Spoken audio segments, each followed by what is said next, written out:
Yes, yes, yes, yes. So my presentation is visible. Screen sharing.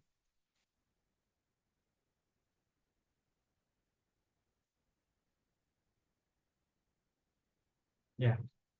Presentation is not visible. Someone please confirm voice and presentation both are clear. Right? So I am proceeding further. So as we have expected, we will be going with theory and practicals. So we will understand on the combinational part of the design of VLSI, combinational digital logic design. In combinational digital logic design, we have learned about adders, subtractors, and comparator, decoders, encoders, multiplexers, basic gates. So this all comes under combinational logic design. So based on that combinational logic design, I have come up with a project. Okay. So we will be designing this kind of adder. So as we know, half adder and full adder, right? So half adder is nothing but A plus B, and carry out is A and B. Clear? This is the operation of half adder. Sum is A XOR B, and the output C out is carry out is A and B. So similar way, considering the big logic, we are designing a hybrid carry select adder. The name itself tells us carry select adder. So we are considering a 16-bit carry select adder. So here comes the basic block diagram. So block diagram includes the stage 1. So the stage 1 is nothing but here.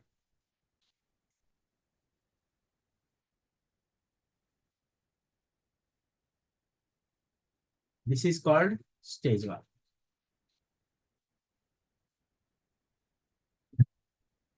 S1. And this is stage 2.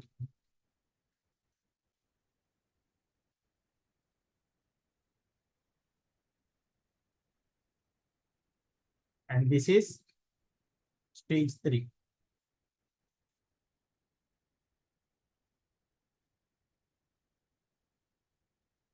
Okay.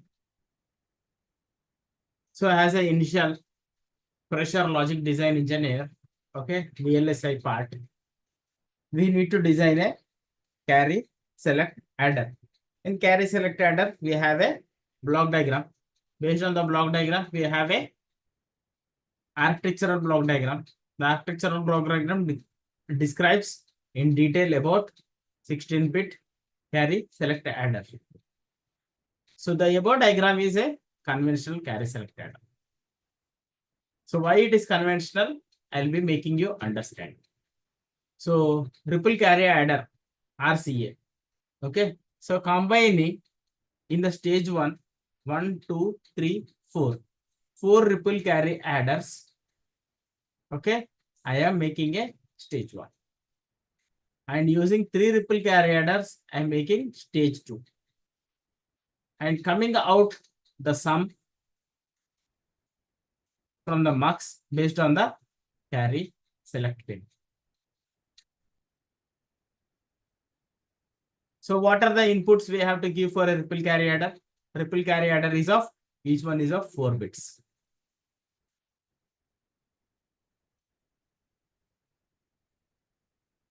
Each ripple carry adder is instantiated with half adders and full adders internally. So the input for each ripple carry adder is carry in and A bit, B bit, and sum is the output. So if we consider an example, the truth table for first ripple carry adder. So how to clean this annotation, I'm not sure.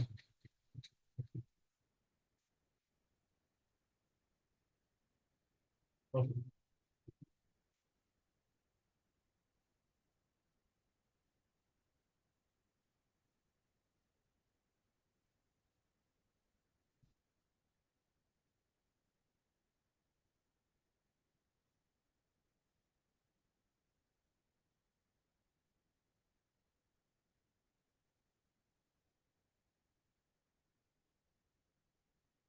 Okay.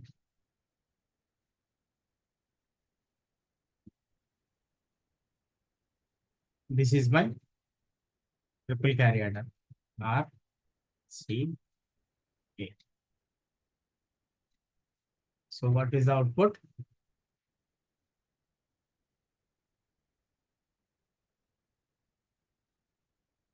It is having sum as the output.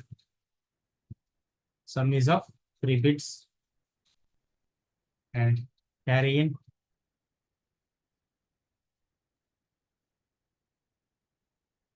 A input and B input. A,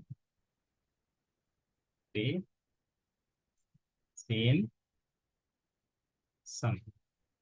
So whatever the output is 0, 0, 0, 1, 1, 0, 1, 1. Okay. If we are adding 0 plus 0, the sum is 0 and carry is also 0. 0 plus 1, sum 1, carry 0. 1 plus 0, sum 1, carry 0. 1 plus 1, it is 2. So sum, what is the output? 1 plus 1, 2. So sum is 0, clear, and carry is 1. Good. So sum equation is A XOR B. So the cap symbol, this is the cap symbol, that is XOR operations. And C is A and B. Okay. So whatever the bits we have here, A 3 down to 0, the representation A 3 colon 0. So this representation is called as A0, A1, A2, A3, 4 bits. So whatever the 4 bits are, so that 4 bits will be same way. 0, 0, 0. These all 4 bits. This is A0. This is A1. This is A2. This is A3. Okay. So similarly, we will be having B3 down to 0, B0, B1, B2, B3. So A0 will be added to B0, A1 will be added to B1, A2 will be added to B2, and A3 will be added to B3. The same way, we will be generating the sum and carry. This is 4-bit triple carry adder. Using this 4-bit triple carry adder, we are repeating the same 4-bit triple carry adder 4 times in the first stage. We will be writing only one triple carry adder code and we will be instantiating in the top mode. And the second stage is also 3 triple carry adders. Whatever 0, 1, 0, here you are seeing, that is C in signal. If the C in is 0, okay, and if the C in is 0, and if the C in is 0, this is how the architecture or specification of a carry select adder is designed. Next, second stage, C in is 1. Based on the C out select signal of first triple carry adder, okay, the sum is coming out and C out is also coming. Hope this architecture is clear, everyone. Understood? This is conventional 16-bit triple carry adder. Everyone is following me? Someone please reply, yes or no? Yes, sir. So everyone is understanding the 16-bit conventional carry select adder. So if we are taking one triple carry adder, okay, how many XOR gates we need? How many AND gates we need? A naught, B naught. Okay. So 4 XOR gates, 4 AND gates, and 4 OR gates to combine all these things. Okay. 4 threes are 12 gates. So totally we need 12 gates to build one ripple carry adder. Consider the hardware. Okay. When I am explaining the modified one, you will be understanding. So coming down in the document. So the modified carry select adder is like this. The first stage is same.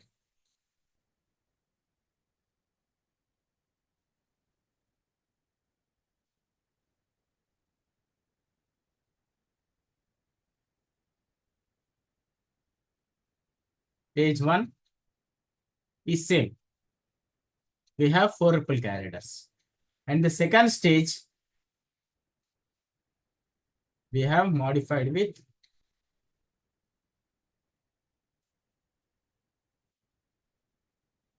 yes, 2. BEC. B is nothing but binary coding.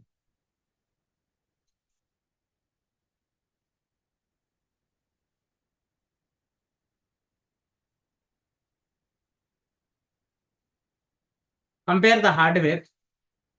In the stage 1, we are having 12 gates in one ripple carry adder. 1, 2, 3, 4. 4 12s are 48 gates.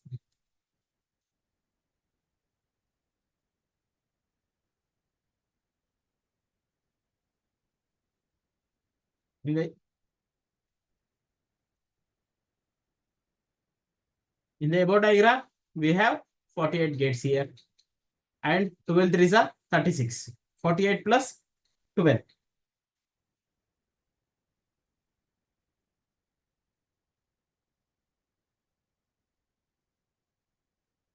84 gates we need for 2 stages. Whereas coming to the modified carry select adder, this is 5-bit BEC, binary encoder. Okay. So this binary encoder has a logic based on the encoding technique. This will be generating the binary output from succeeding or above triple carry adders. Just it will add 1. The logic here we are using in the above diagram is we are using triple carry adder with carry input 1. Right? To just add this carry input 1, do we need this ripple carry adders? 3 ripple carry adders, the hardware is increasing. To avoid this hardware increase, we are using binary encoder. Okay. So that the 5th bit is carry input as default as 1. Hope everyone is following me.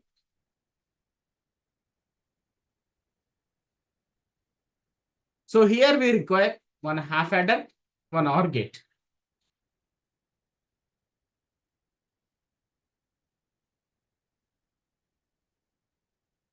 Half adder plus OR gate.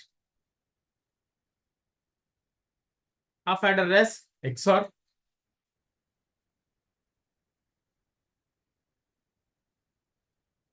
One AND gate.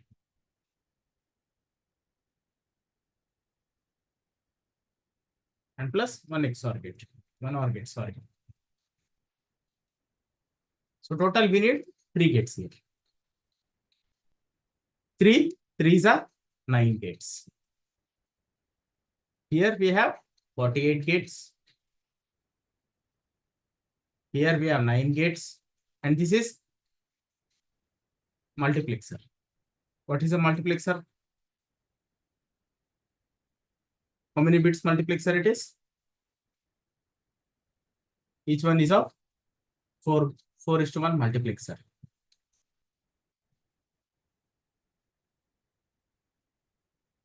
So consider 48 plus 9 plus 4.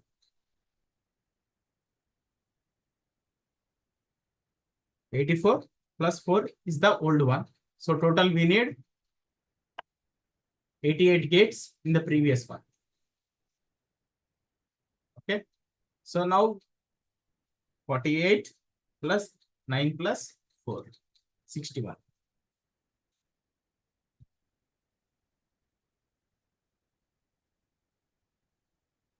In the above one, we need 88 gates. In the below one, we need 61 gates. So how many gates we have reduced?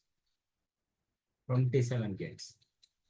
So this is the architectural level or logic level optimization. This optimization is required for an architectural engineer or a logic design engineer. Hope everyone is clear. Interesting, right? How we have reduced the hardware or the consumption of power or the consumption of area or the clock speed, everything we have reduced by 27 gates in terms of gates. If it is in terms of transistors, it goes beyond millions. Just for ripple carry adders. Hope this is clear. Everyone has followed. I am clear, right? If you have any doubts, please let me know. So I am going to explain the Verilog code for this.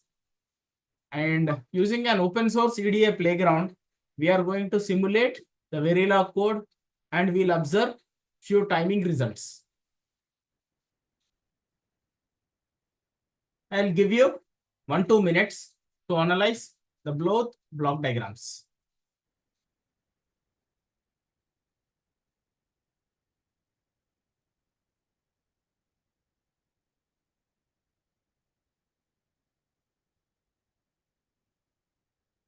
So my screen is visible in comparison with both the block diagrams. Okay.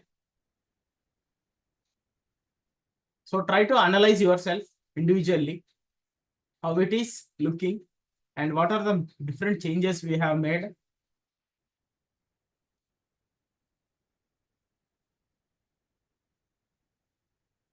And how is my explanation related to the architectural block diagram.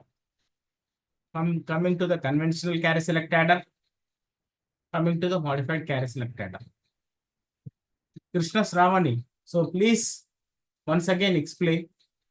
So where did you miss the concept?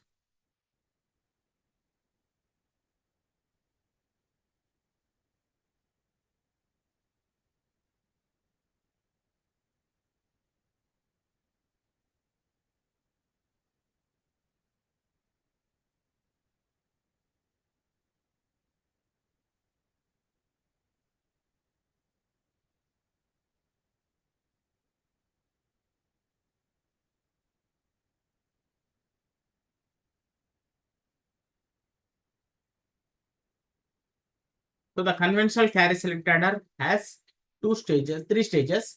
In the 3 stages, we have 2 stages of ripple carry adders. Those ripple carry adders count is 4 plus 3, 7.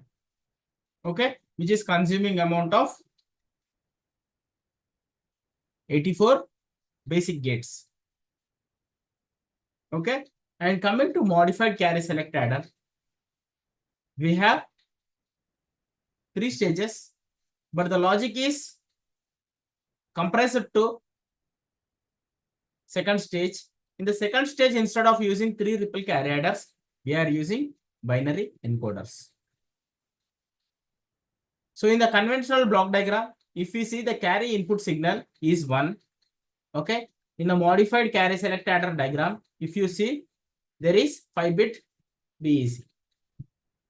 The 5-bit BEC is nothing but the 4-bit which we are getting from the above carry select adder, okay, and the carry input plus 1.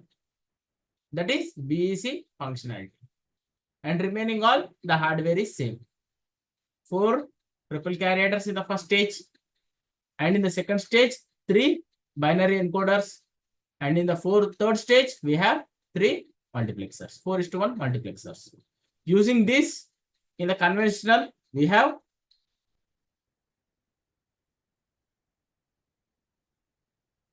88 basic gates, and here we have 61. We have reduced it to 27 gates on the overall. So this is how we have optimized the logic gates to consume area, power, and frequency, clock frequency.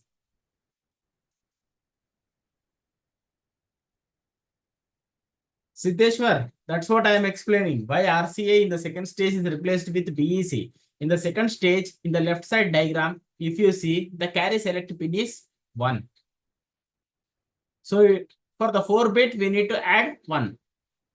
That is why we are including 5-bit BEC. That 5-bit BEC will be considered as 4-bit addition plus 1. Here, if we are using ripple carry adders, we need to carry here 36 gates here. In the conventional, here in the second stage, we have to carry 36 gates. But whereas here,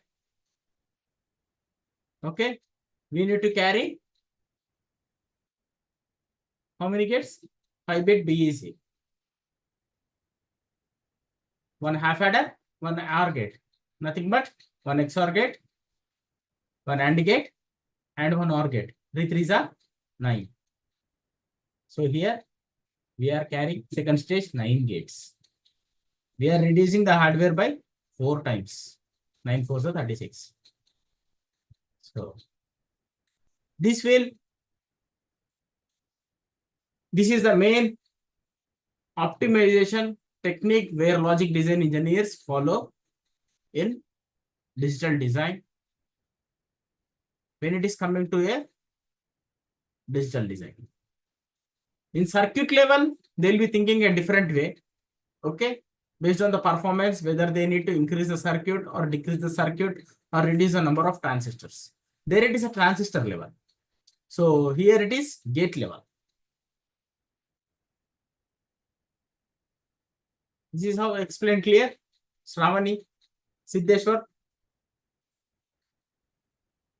Hope everyone understood. I can proceed further. Yes, thank you.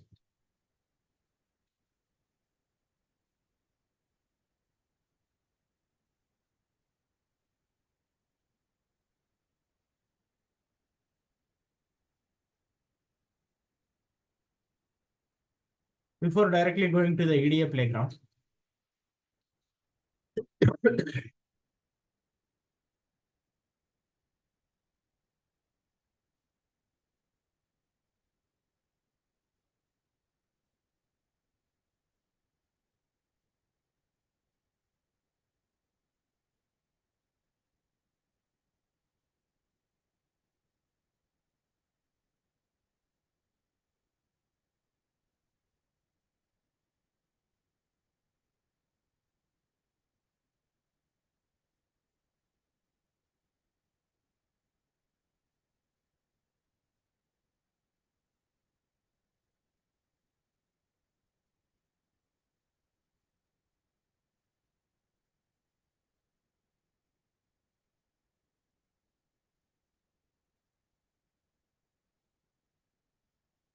someone can see the diagram in the right side and left side's code. I'll be explaining it.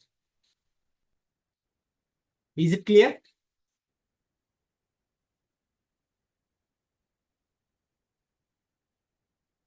Yes, sir. So right side seeing the block diagram, we have 4-bit ripple carry adders. So 4-bit ripple carry adders. What we'll be doing? Module ripple carry adder 4-bit. What are the inputs? A comma B. Each A and B signal are having 4 bits input signals. And next is input as Cin. And next is output. Sum is also 4 bits. Directly we are taking out. And the carry out. Okay. The carry out is connected to the multiplexer select signal.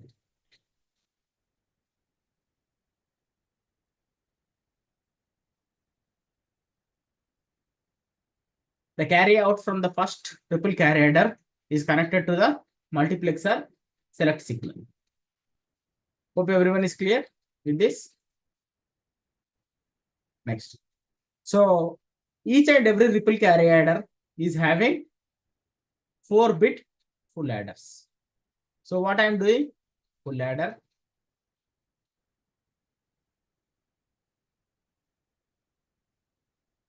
FA01, A0, B0, Cin, sum 0, C1.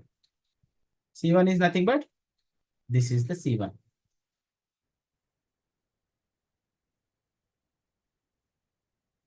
This signal is C1. And next is full adder FA1. A1, B1, C1, and sum of 1 and C2. Whatever the output is coming, C out, this is called C out.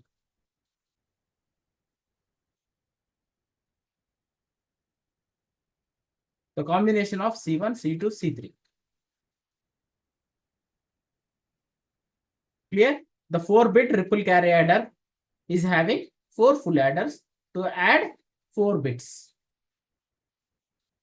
What is the inbuilt operation of full adder? Sum equal to A XOR B XOR C in. And carry out is,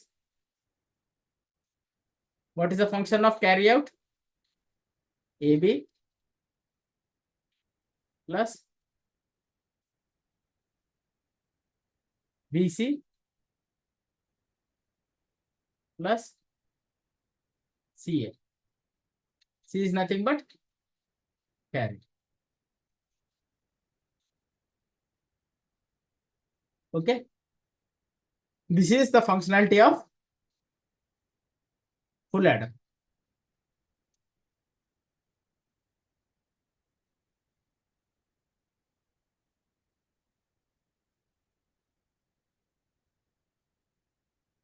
And coming to the block diagram, in the second stage, we have binary to XS1 converter. Binary to XS1 converter is nothing but we are having 4 bits of binary generating from ripple carry adder. To that 4 bits, we are adding 1 bit. Simply directly, we can add 1 bit. Okay. This is how we are adding the 1 bit.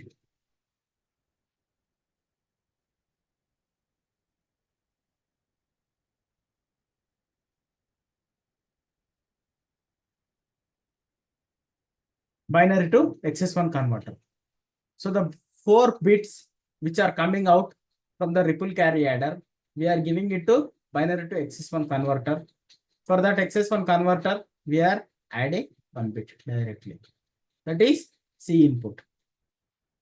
And next, from the binary to XS1 converter, we are giving it to multiplexer.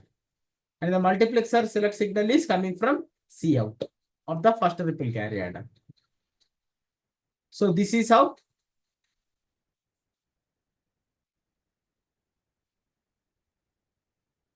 we have instantiated the modified 16-bit carry select adder. The 16-bit carry select adder comes with A0 to A15, B0 to B15, the complete 16 bits. And using this connecting signals, we are instantiating ripple carry adders. Okay. And this is about stage 0. Stage 0, we have only 1 ripple carry adder. And in stage 1, we have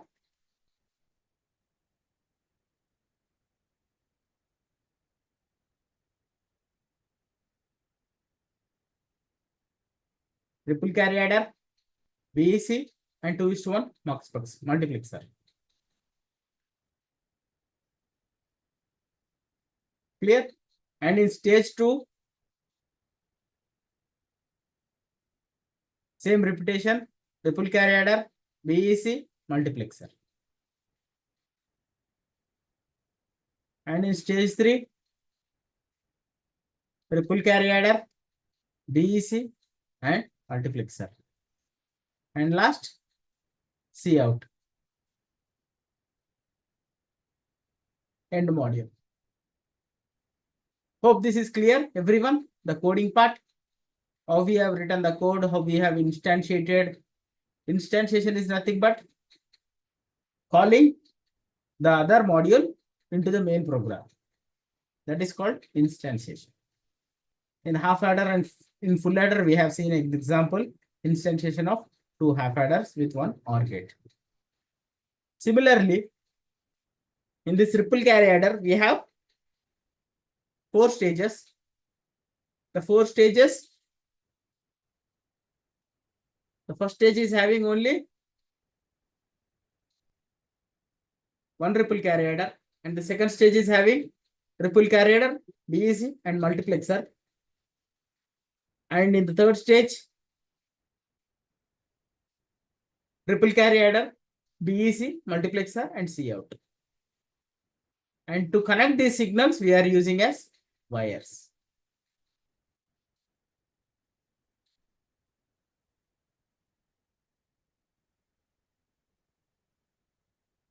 Should we proceed further for the simulation? And also I will explain about the test bench.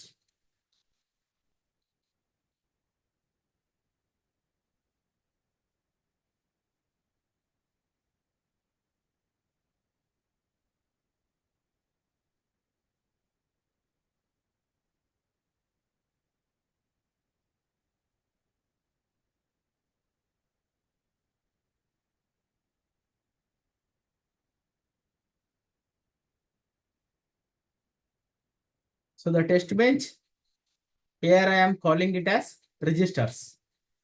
So registers has to store the values unless until it gets the carry input signals. Carry input signal is also declared as register. And the sum and Cout are declared as wire. Okay. So instantiation of module under test, modified carry select adder. So this is modified carry select adder unit under test. So this is our main module name and this is our test bench module name, UUT. So we are connecting all those signals with the dot operator. A to the A, B to the B, C into the C in, sum to the sum, and carry out to the carry out. Okay. Initial begin. We are passing all the 16 bit zeros and C in is also 0. We are checking monitoring whether all the bits are set to 0 initially or not. And after that, $dump. This file is used to generate the waveform .vcd file. Verilog compile dump. Dump wars nothing but all the variables has to be dumped into this file, starting from the 0th position. The timing diagram. Now we are passing all the test vectors, 16 bits for A signal, 16 bits for B signal, and 1 bit for C input, and we are capturing the sum and carry of the modified carry select adder. $finish will finish all the test cases with an interval of 10 plus 20 plus 30 plus 40 plus 50 plus 60 and plus 70. At 70, after completing the 70 clock cycles, you will be completing all these 6 test cases as the test results which has to be supplied to our design. Is everyone clear so far?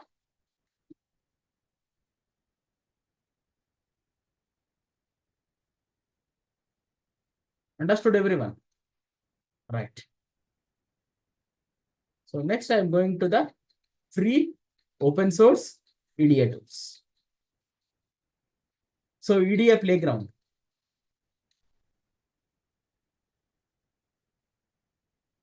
So from synopsis, I'll use my paint better. Sorry.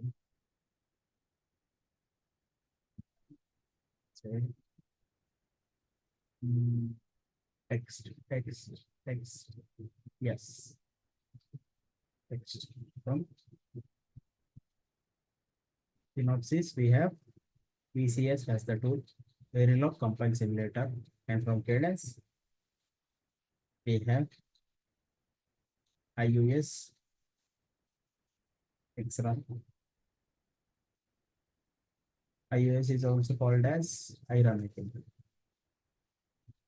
Iron, comma, X-ray. Next, from Xilinx, AMD, we have ISC for the student version or Vivado. Next, coming to Siemens mentor graphics.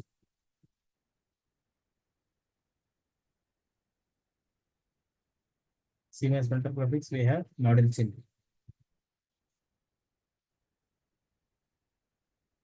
Okay, these are the available EDA tools for Verilog simulations in the market. Okay, hope this is clear. Synopsis will be using Verilog compile simulator. Cadence will be using Incisive or Xcelium. Xilinx or AMD will be using ISC or Vivado. And from Siemens mentor graphics, we will be using Model sim. And apart from this, we have many other open source tools like iCaras Verilog.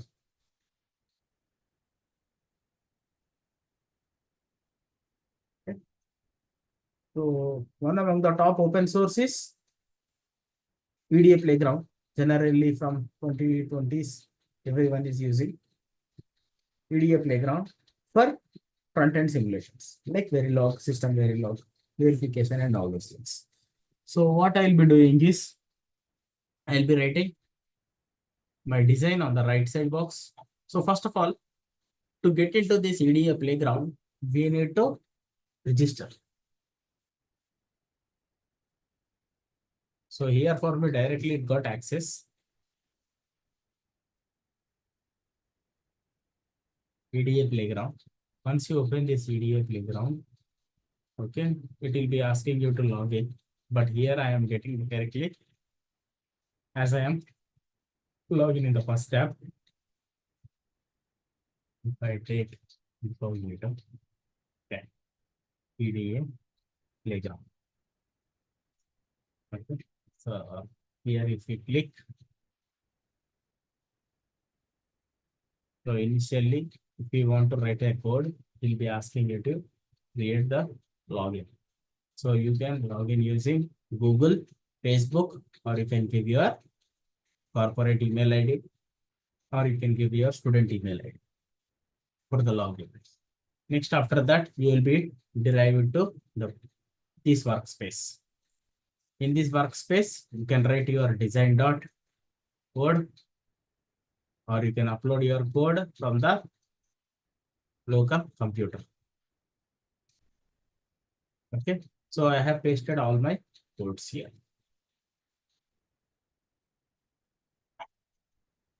The complete codes I have pasted from text editor to the EDA Playground editor. In the left side, we have different types of programming languages to select. Design programming language and test bench programming language. So as we are familiar with Verilog, so I have selected Verilog.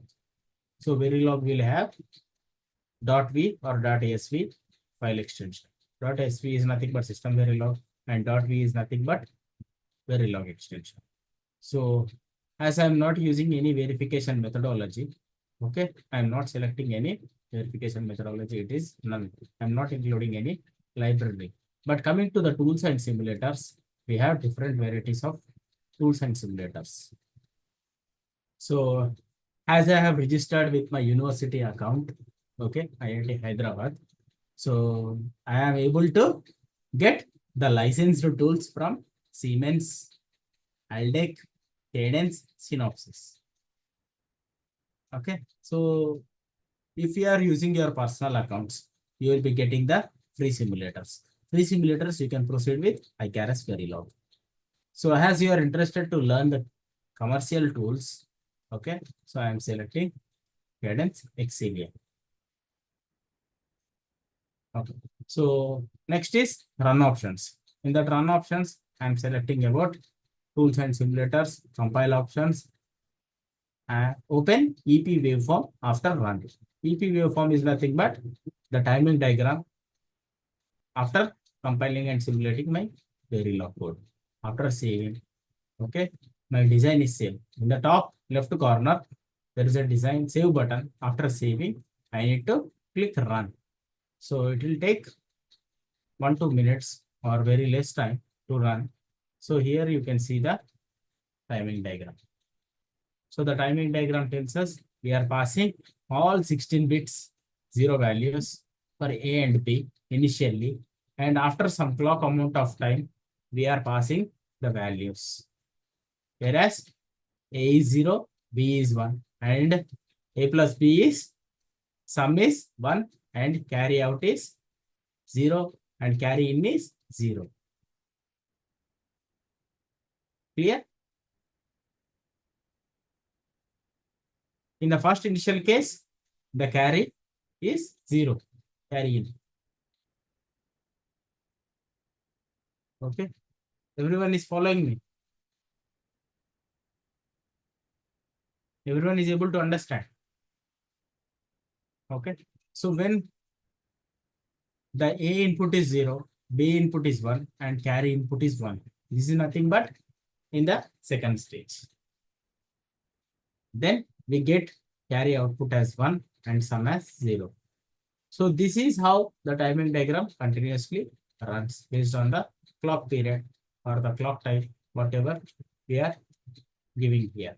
So we can get the signals from the display and we can adjust the radix like hexadecimal, binary, or decimal, or signed decimal. So it is flexible to use hexadecimal as we are comfortable with 16 bits.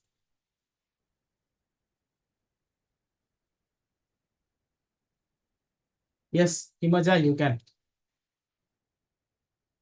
You can do the same design using Xilinx ISE. As it is a lightweight EDA playground, this is online. Okay, I'm teaching you this as this is my laptop. So to install Xilinx, it takes almost all 14 GB of size. And to install all the libraries, it will take another 5 to 10 GB. So to avoid the spacing issue in laptops, so I am preferring online thing. Hope you understood everyone. Clear, right? It is interesting. VDA playground. So whatever simple AND gate. So suppose example, I will show you. There are some existing examples also for learning. Yes, Vivada is also possible. 417. What is your name? There are some examples also. So let us dive into the examples in the new tab. So in this tab, how to move somewhere.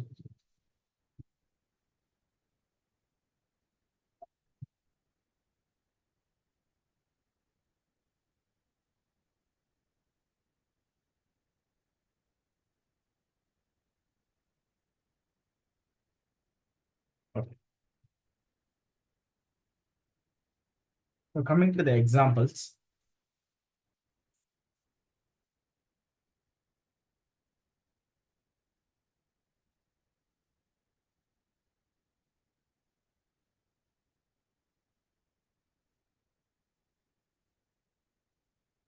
There are high-level examples.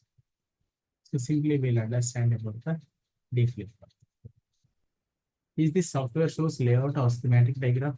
No, yeah. It is not possible. Okay. So if you want to see the top level block diagram like this, after doing synthesis in ISE or Vivado, you can generate some block diagram in FPGA. So using Xilinx ISE or Xilinx Vivado. If you want to go for the complete ASIC design flow, I will be teaching you how to do it using Cadence tools in the further classes. Clear? Redmi Note 8 Pro, your good name.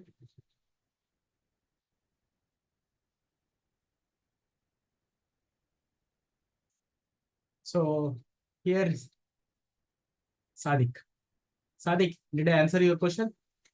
Using this EDA playground, we cannot generate the software schematic. Okay.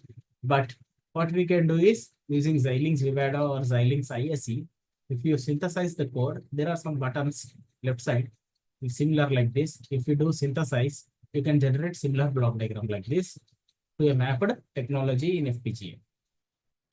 Whatever the board you select, like Kintex, Vertex, RTX, whatever the board you select in Xilinx ISE or Vivado. It is all virtual. You need not dump the code onto the board. Okay. So if you are interested and familiar learning about the hardware of FPGA, you can dump the code and you can check it practically. Yeah. So I just wanted to explore you with the EDA playground one example. So this is some D flip-flop code. So I am not directly into the sequential blocks. So D flip-flop is nothing but whenever there is a clock signal, input is assigned to the output. This is how my D flip-flop works. So running this, what will be the output? Let us understand.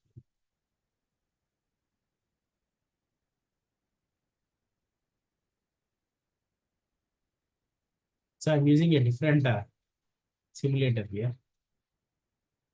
So I didn't check box to generate waveform after run completed.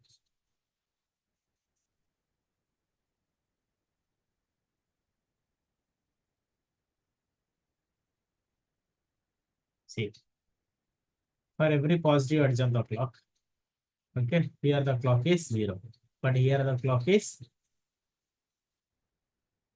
1. So whatever the D pin is showing, the Q pin is output.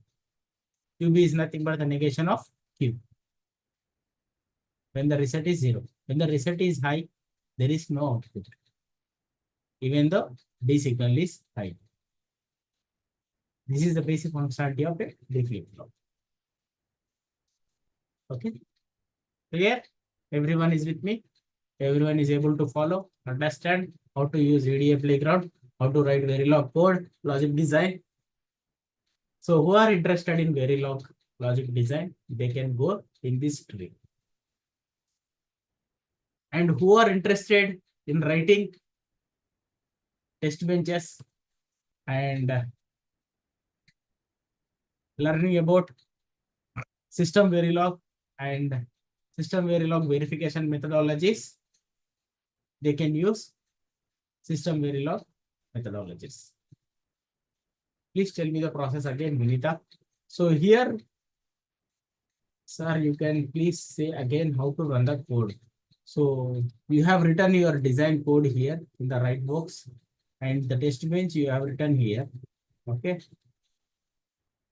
Just you need to select which simulator you need to use. So for now, I am using Siemens Cresta Sim simulator, and I am opening EP waveform. EP waveform is nothing but after the run, I should get the timing diagram of the simulation output. So now I click the run. So here it is showing stop. But if you click the stop, there is no waveform generation. But I need to generate the waveform. So I am running the code. So understanding the timing diagram, for every positive edge of the clock, whatever the D input is carrying, Q output has to carry. That is the main functionality of the D flip-flop. QB is nothing but the negation of Q, and reset is 0. If reset is 1, the output is 0.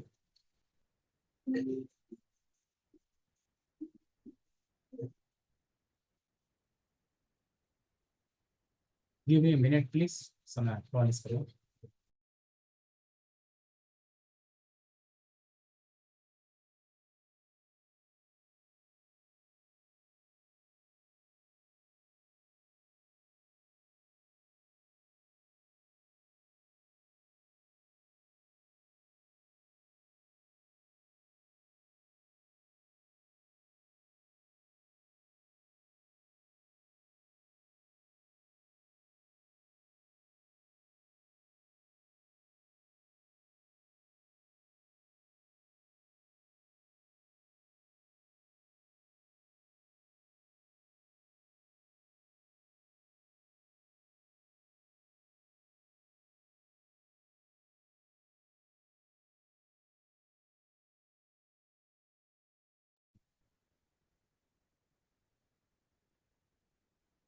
So Vijay Kumar, Harini, once again explain. So I'm closing all these things. So whenever you log into the IDA playground, you'll be getting empty windows like this. Okay. So you need to write the code in the right section and you need to write the test bench in the left section. Once you're done with the coding, okay, it looks like this. Both design, test bench. Once after the test bench and the design both are done, okay, this is the last time I'm explaining. Okay, so you need to select the programming system Verilog or Verilog. Okay, as we are not using any verification methodology, you select none. Okay, leave it there. And next is tools and simulators based on the login flexibility. As I am using my student email ID, IIT Hyderabad. Okay, so I'm able to use commercial simulators. So if you are student and if you are getting the licenses, okay, with your email ID as a true student email ID or the corporate email ID, you will be seeing the commercial simulators. Else you will be finding the free simulators. Okay, so for now I'm selecting Synopsys VCS and I'm in the tools and simulators. I am selecting the EP waveform to generate once the run is completed. Run is nothing but simulation. So here we have the top button run. So run button, I am clicking. So it is asking to stop, but still we need to get the output. So let it run. So once after the run is completed, we get the timing diagram as output. Is this clear, everyone? This much about the EDA playground tool? And considering some freeware tools like ICARS, let us try to explore how it will work. This is an open source ICARS tool. So it doesn't matter whatever the tool is, okay, it will give you the output. You can select any kind of simulator. GHDL, ICARS, Verilog.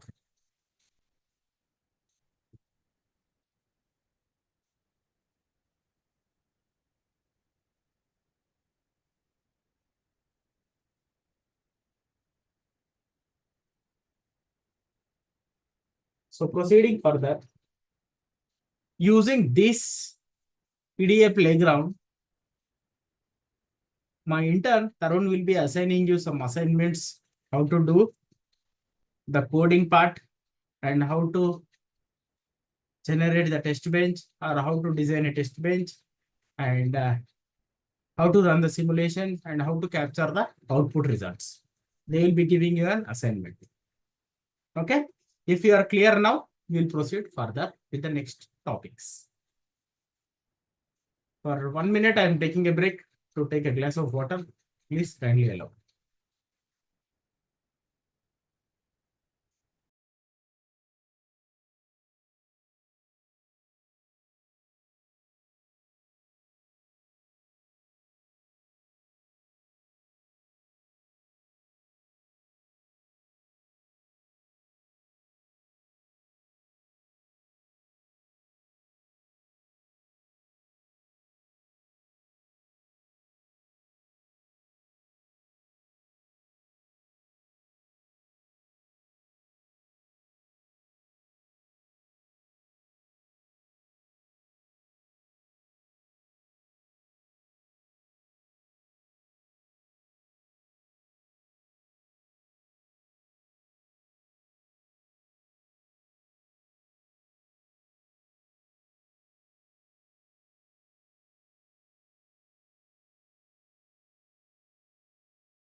Sorry, my audio is missing. Chinta Lata. So I took a small break to fetch a glass of water. So we'll continue with the topic. Screen is visible, right? Someone please confirm. Yes, sir. Yes, sir. Yes, sir. Yes, sir. Audio, screen, everything is visible. Next. So our topic, we have completed the combinational designs.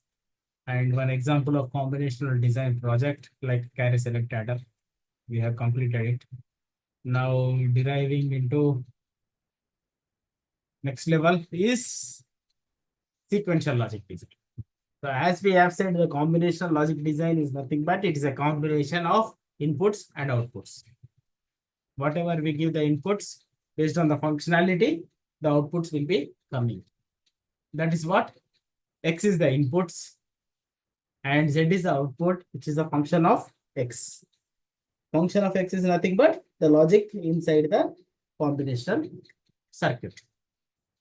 Whereas coming to the sequential circuit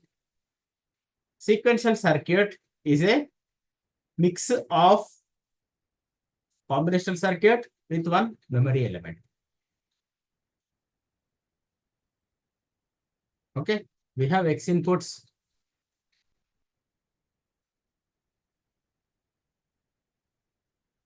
Screen is not visible. Indu Kumar. So you please rejoin the meeting. Someone please confirm whether my screen is visible or not for others. Visible, sir. Right. Sai Shankar, thank you. So sequential logic is a mix of combinational circuit with one memory element where we have inputs X and outputs f of X and plus the current state value or the next state value. That current state value or the next state value depends upon the function of X. That is output. So that is having memory element. So memory element can be a single bit or n bits. Clear? The first slide, introduction to sequential circuits, how we are differentiating combinational circuits and sequential circuits. Hope this is clear, everyone.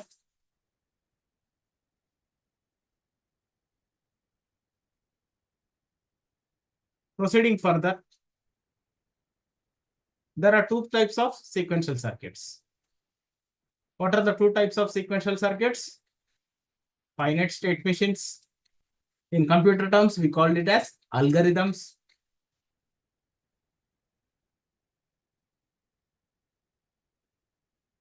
Finite state machine, FSM. And the second one is synchronous sequential circuits. For now, you understand the two types of sequential circuits are finite state machine and synchronous sequential circuits.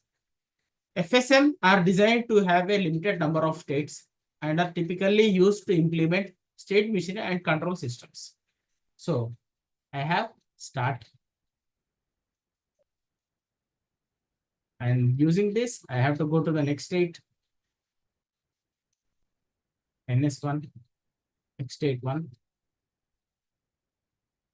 And using this, I have to go to next state. NS2.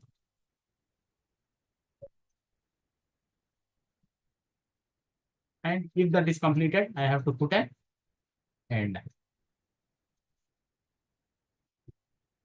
So this is a simple example of finite state. It will have start, next state 1, next state 2. If the logic fails, it has to go back. That whatever we have to define in the finite state machine, we have to define. If the logic fails, we have to go to next state or we have to go to the start state.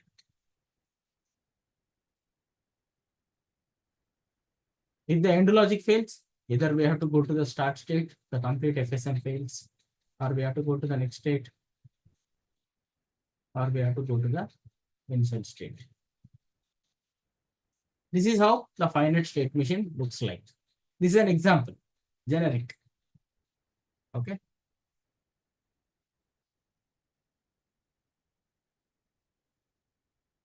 Next is synchronous sequential circuits. Synchronous sequential circuits are states which have unlimited number of computations, like counters, timers, memory element. So if you want to design a timer, so the timer will be never-ending task. Counters, it is a never-ending count number, and memory element, it is never-ending size. We have unlimited number of states. If you want to design 1 KB, 10 MB, or 1 TB memory element, okay, then it will have n number of states. That is the brief example of synchronous sequential circuit.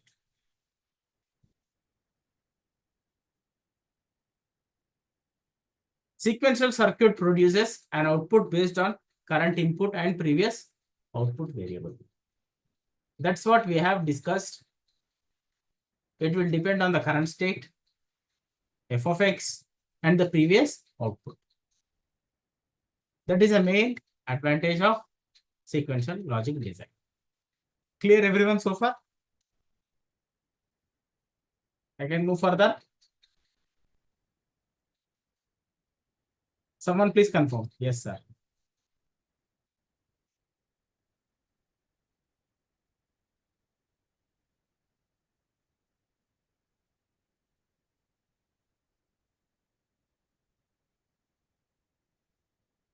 Considering type 1, we have asynchronous sequential circuits. These circuits do not have clock signal. By using the pulse as the input, these circuits are faster than synchronous sequential circuits. Okay, so this is the clock pulse signal. Consider this is an example.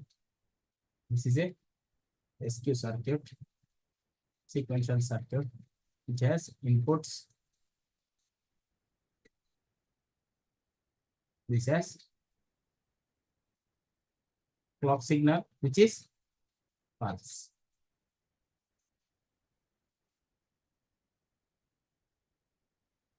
And based on this, we are calculating the output.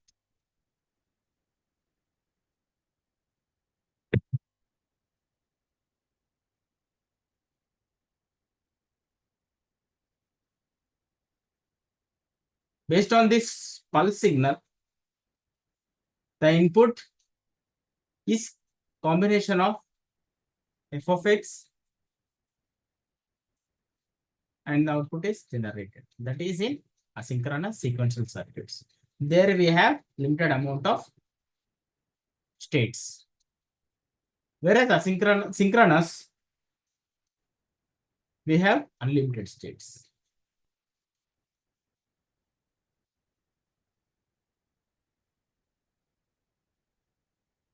Synchronous clock signals, we have this as clock, and this clock is free running clock. Completely, we don't have pulse. We will be having continuous running clock.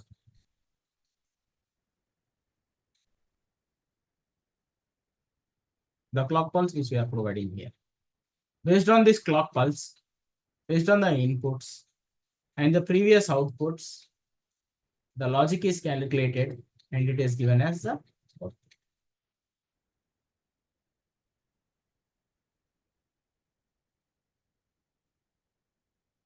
If we have limited states, we'll be going for asynchronous.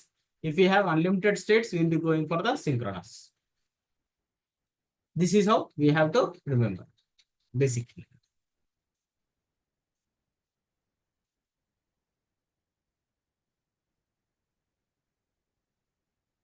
So there are two different types of cells in sequential logic design. The best one is flip-flop or latch. So all the flip-flops are designed to have a latch. So the main difference between flip-flop and latch is, someone can explain? What is the main difference between flip-flop and a latch? As you have completed your digital design, STLD and everything. Clock pulse, clock signal, everyone is correct. Everyone is correct. Bit size, Hindu Kumar, no. Clock signal is correct.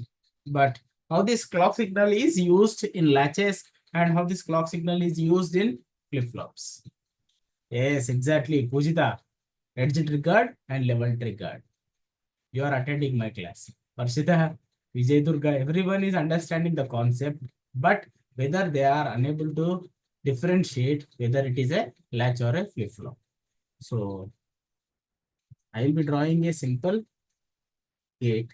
Okay, whether it is edge triggered or level triggered, you need to justify. This is my D flip-flop, D as the input. Okay, this is my Q as the output. Okay, this is my clock signal. Okay, DFS.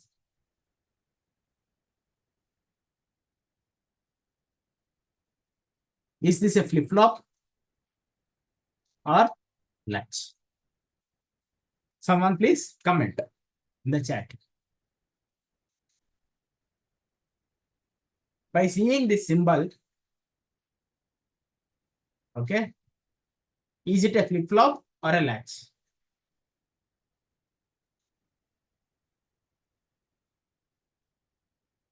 Yes, everyone is correct. Monica, Chandralekha, Kusuma. Flip-flop. Why it is a flip-flop? Next question comes, why it is a flip-flop? Hemalata, everyone is correct.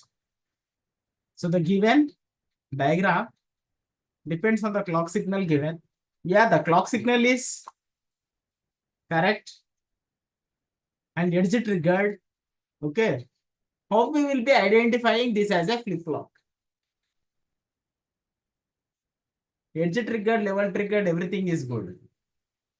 How we will be identifying this diagram is a edge triggered D flip-flop. The symbol, what symbol?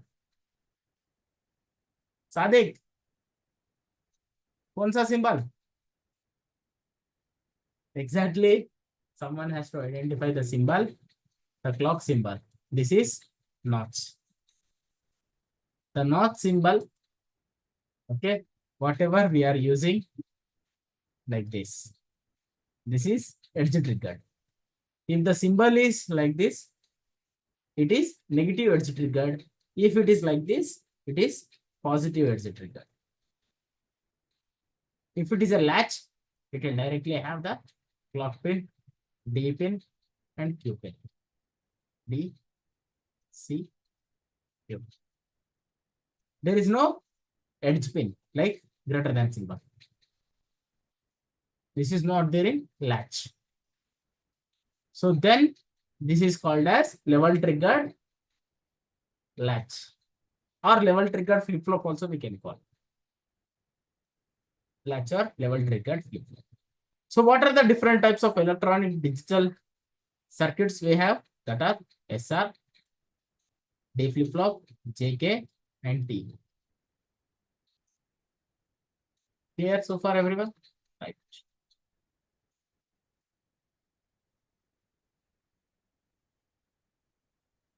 SR flip-flop. SR flip-flop, the functionality is set and reset. The internal architecture is like this. It is having designed using OR gates and NOR gates and NAND gates. Why every time the flip-flops are designed with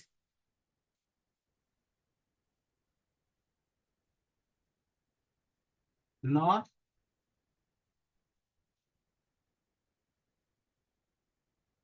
or NAND gates?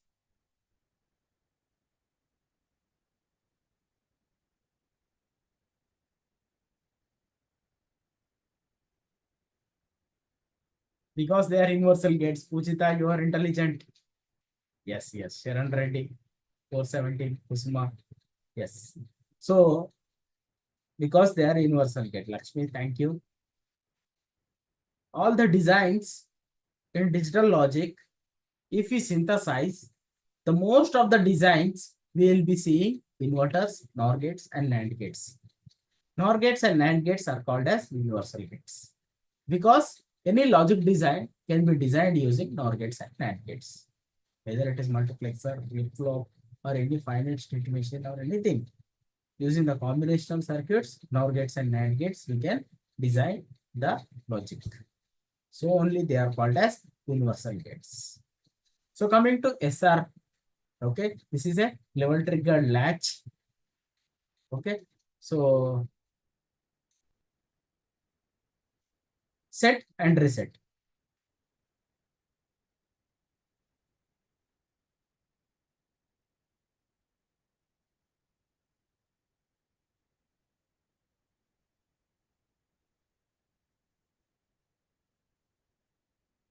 SR is called as set and reset.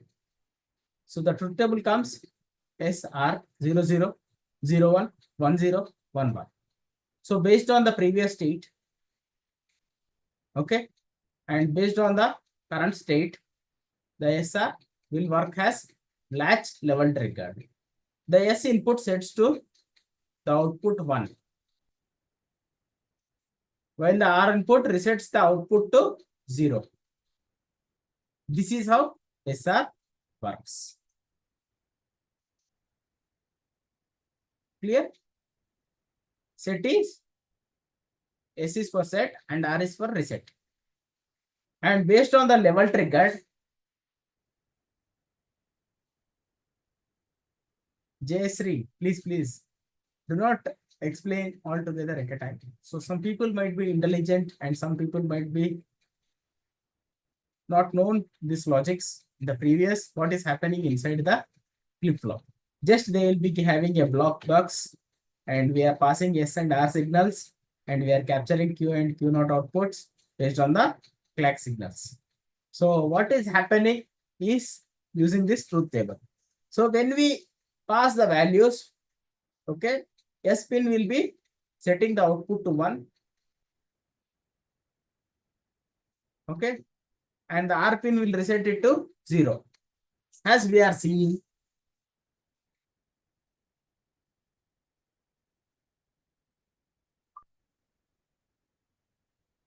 S and R in the truth table 0, 0, 0, 1, 1, 0, and 1, 1. So yes, what it will do? It will set the output value to 1. That is Q.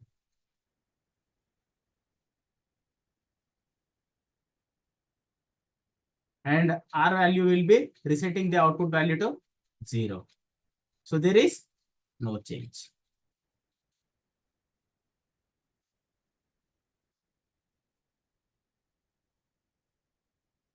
Whereas coming to S value 1, 0, when it is send it to output, it will reset it to 1.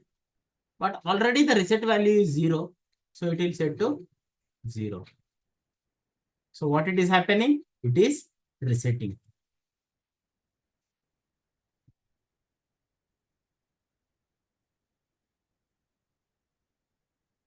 Next is 1, 0. The 1 is set and the output will 0. And R will reset it to 1. So then this is set. If it is 1, 1, it is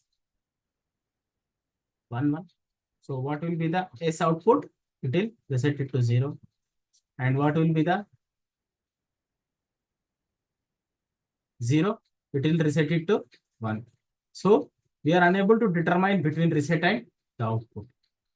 So it will be X. So whatever the intermediate stages, if we are setting it to 0, it is becoming reset. And if we are setting it to 1, it is becoming set. Clear? SR latch. Everyone has followed this. Similarly, SR flip-flop. But whereas coming to the clock diagram, on positive edge of level trigger or on negative edge of level triggered, these operations comes out. If it is a latch, if it is a flip-flop, on positive edge of flip-flops or on the negative edge of flip-flops, based on our functionality what we write in the code. This is for the edge triggered.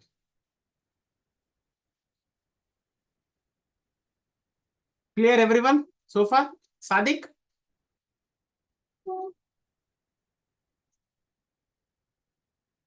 Hope everyone understood the SR logic functionality. Both flip-flop and latch.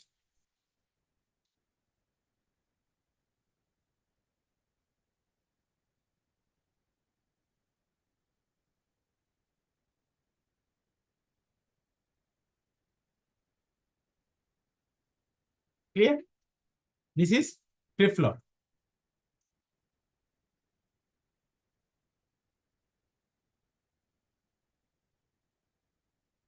Coming to the JK flip. JK flip-flop is also called as master and slave.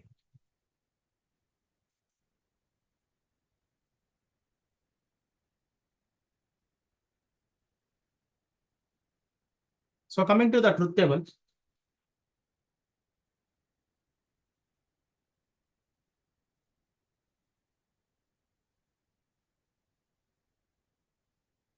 J and K. Okay, these are the inputs. So here we are defining using. So internally, this logic is SR, set and reset, and followed by NAND operation.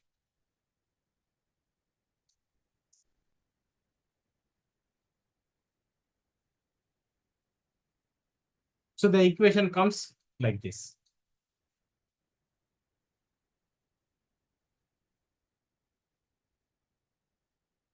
J Q bar plus K bar. This is for next stage. That is Q plus 1 stage.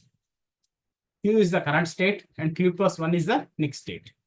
So as we have discussed, flip-flops will depend on the previous values, current values, and the clock signal. Based on that, the output.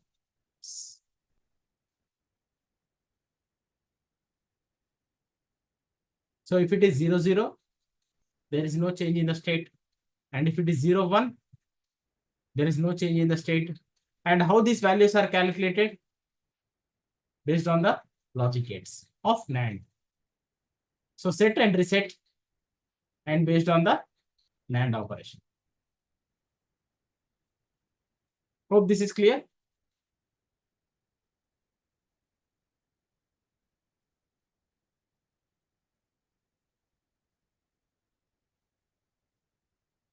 Next is D flip-flop.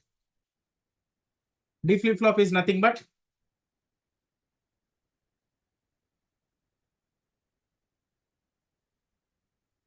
it is data flip-flop. Whatever the input is there, it follows the output. This is negative positive edge triggered D flip-flop. This is D input. This is clock. This is Q output. Q equal to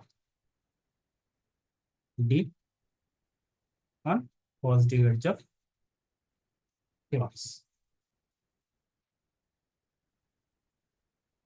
If it is 0, B is 0, Q is 0. And D is 1, Q is 0. And D is 0, Q is 1.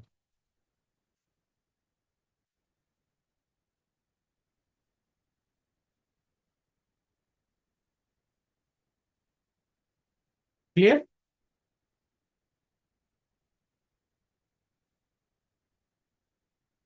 Correct. JK flip-flop. JK flip-flop is a master slave flip-flop. It's a combination of SR logic,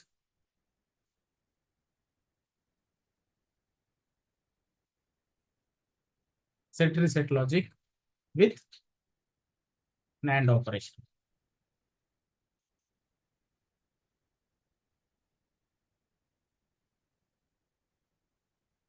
Okay. It depends on the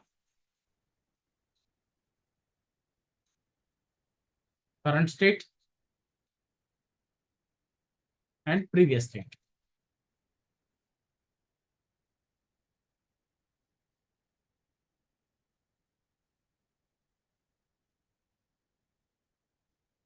Taking this diagram, pass all these truth table values, J value, K value, you will understand what is the Q value using this logic diagram. So simply if I explain it is a master slave, it doesn't looks understanding. So better you pass this logic values, JK values to this schematic or the logic diagram, then you will be getting the Q output.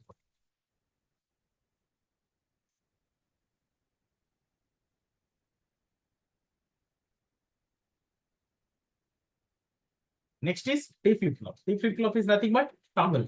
If it is 0, it will come to 1. And if it is 1, it will be coming as the output of 0. It is nothing but toggling the values between 0 and 1.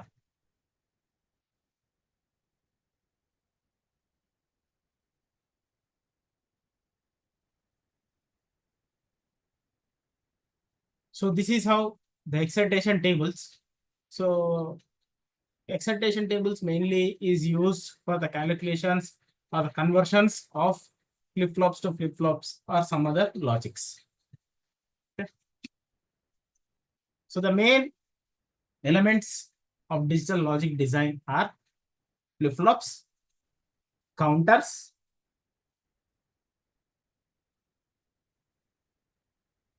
shift registers.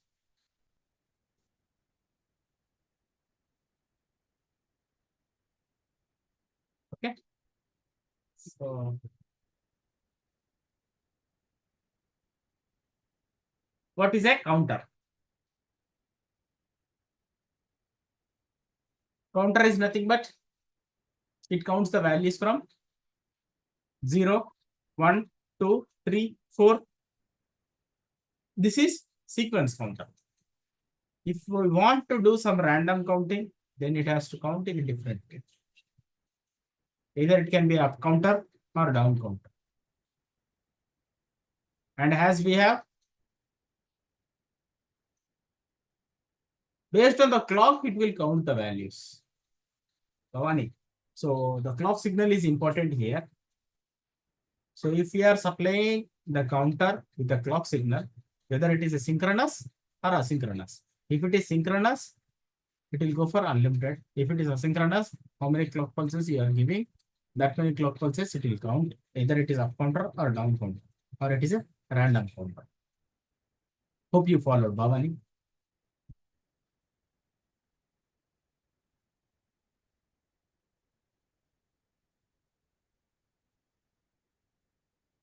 Asynchronous counter. In asynchronous counter, we don't use universal clocks. Universal clock is nothing but for all the flip-flops, we will be supplying a universal clock. How we will be supplying universal clock? I will be showing in the schematic. So this is one flip-flop. This is one flip-flop. This is one flip-flop. This is one flip-flop. Okay, 4-bit. So this is clock signal. So this clock signal I am connecting here, and this clock signal I am connecting here, and this clock signal I am connecting. For all the 4 flip-flops, I am giving the same clock. But whereas the synchronous, it depends on the first. This is how it is connected.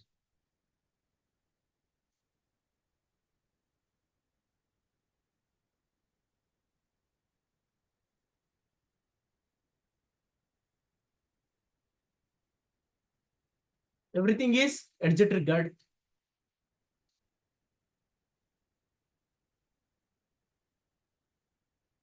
The output of first flop is the clock input to the second flop. Based on this clock trigger, the functionality of JK flip-flop will work and generate the counter value. The output is Q0, Q1, Q2, Q3. So adding up all these pulses, it is coming like this.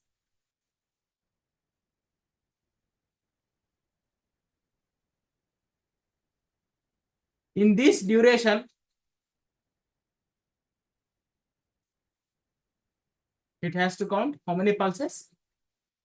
If you check the timing diagram, 1, 2, 3, 4, 5, 6, 7, 8, 9. Somewhere around 9. So this is the counter value.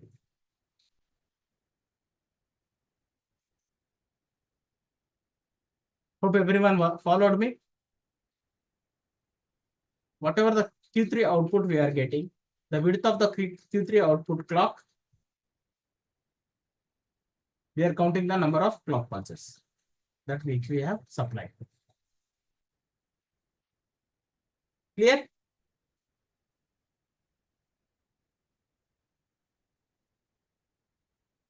Yes. Gupta, thank you.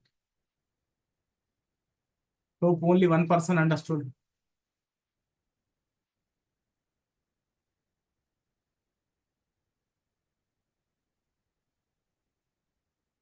Next is synchronous counter. So as we have discussed the synchronous counter is supplied with one clock signal, universal clock signal for all clock pins of flip-flops.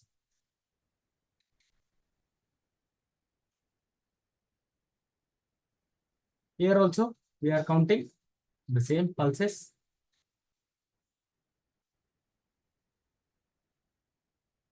But the functionality is different there from 7 to 15. So that many pulses we are counting in synchronous clock. This will consume less amount of power and less amount of area. And the computation is also less time compared to asynchronous. So why and how we'll be seeing in the synthesis.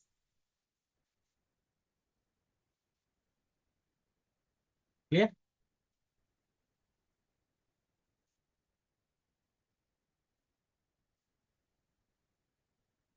Next is ring counter. Ring counter is nothing but it counts 0 down to, sorry, example, if you want to count 0 to 10, after 10 it will count again 0 based on the preset signal. So here we have another signal called preset, extra signal. This is synchronous ring counter where we have clear pins and preset pins. So if this is a 4-bit, it has to count 16 combinations. 0, 0, 0, 0, 2, 1, 1, 1, 1. So all these are 0 down to 15.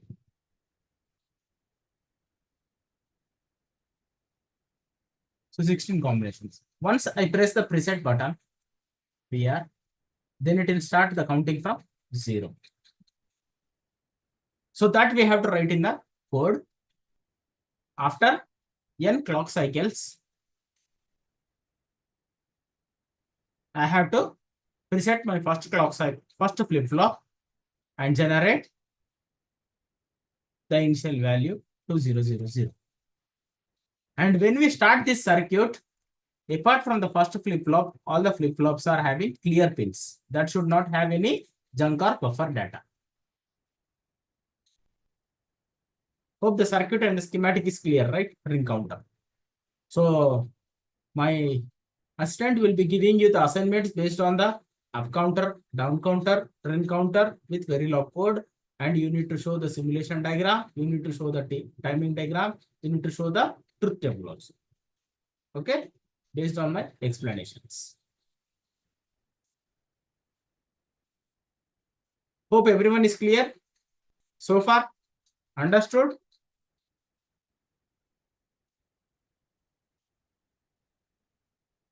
Yes, yes, yes, yes.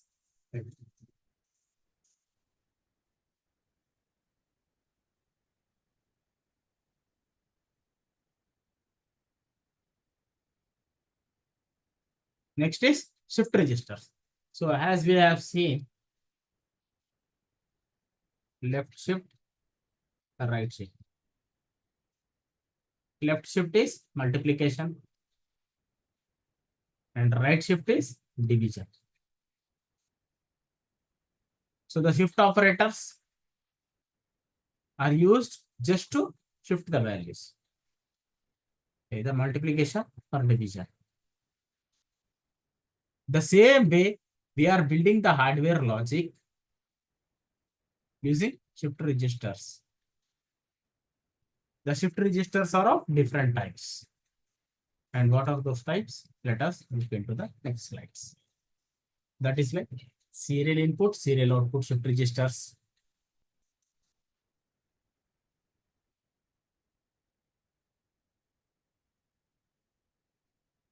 Okay. Serial input, serial output shift registers. Serial input, parallel output shift registers. Parallel, serial out shift registers. Parallel, parallel out shift registers. Bidirectional shift registers. Universal shift registers. And shift register counter. Based on the how many times we are shifting the data, we are counting. Previous class link will be provided by Blackbucks team. So there are too many questions to end the session. Okay, I will not take more than 5 minutes to end the session. Okay, by explaining the shift registers. So there are basically, to understand, primarily we need to go with this 4 shift registers. Most of the times we will be using this kind of 4 shift registers only in all applications. Very less part we will be using shift or count register and universal or bidirectional shift registers. In practical, we will be using the above 4 shift registers: CISO, CIPO, PISO, and PIPO. Right?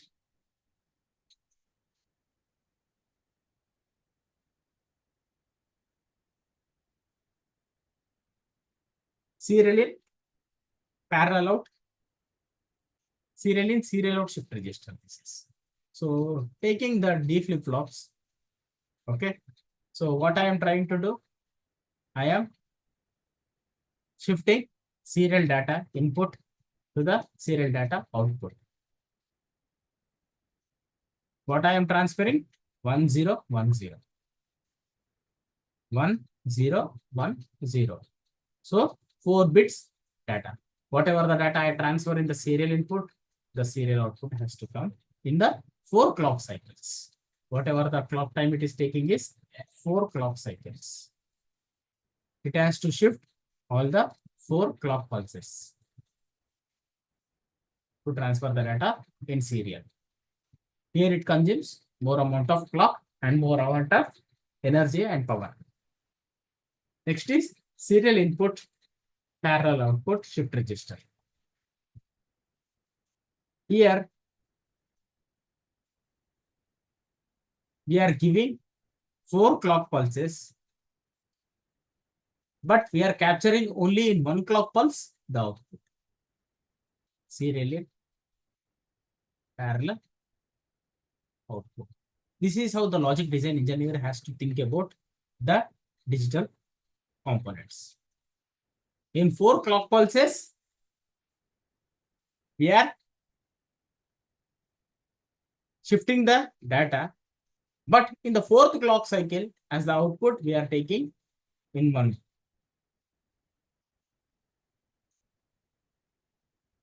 This is serial input, parallel output, shift register. Next is parallel input, serial output, shift register. This is little bit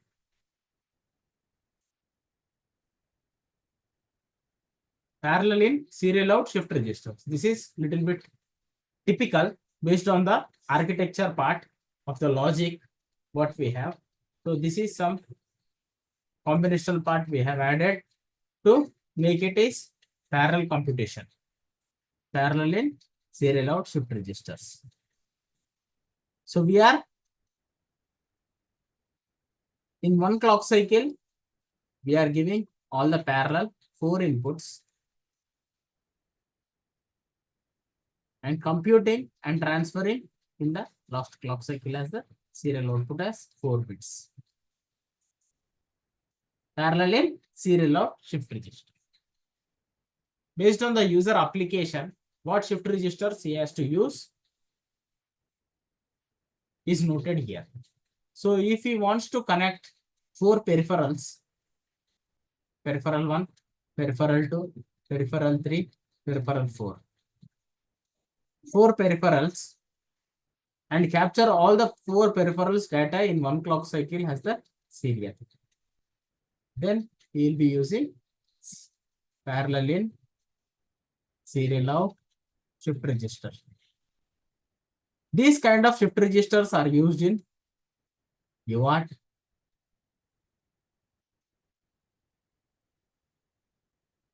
SPI, I2C, I2S. These all are serial communication protocols. Based on the user specific, what kind of shift registers they need to use internally in this serial communication. They will be going with parallel in, serial out, shift register, or serial in, parallel out, shift register, or serial in, serial out, shift register. The last one is parallel in, parallel out, shift registers. So in one clock cycle, we will be giving the inputs, and in the last clock cycle, we will be calculating the parallel output. Parallel in, parallel out, shift registers.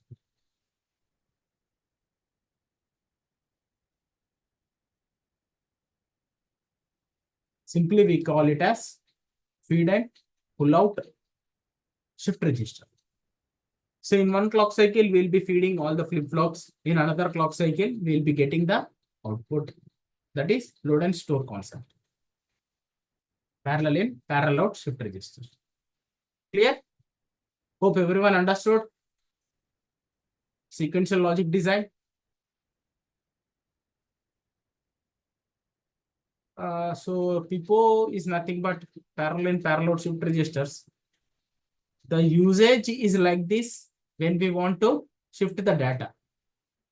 We are connecting all the 4 peripherals at a time, and we want to capture all the 4 peripherals in one clock cycle data, not in serial manner. Then we will be using PIPO register, parallel in, parallel out, shift registers. Example, like we are connecting 4 different sensors, and we are reading the 4 different sensors values as the output. Then we'll be using parallel in, parallel out, shift registers. Clear? Hope everyone understood the concept of sequential logic design. Basic flip-flops, basic latches, SR, JK, D, T. Flip-flops and latches. Their functionalities, their truth tables. Next is counters. Up counter, down counter, ring counter. asynchronous, synchronous. Next is shift registers. Serial in parallel, parallel in serial out, serial in parallel out, parallel in parallel out. 4 shift registers. Clear? So here ends the session. Okay. Good night. Thank you one and all. And Tarun, please post the feedback link and attendance link. Okay, sir. If you have any questions, I'll be waiting. Yeah, Tarun, please tell me what you want to tell me.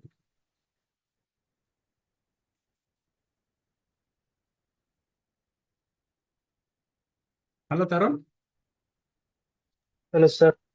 Yeah, Tarun, please tell me. Nothing, sir. Nothing.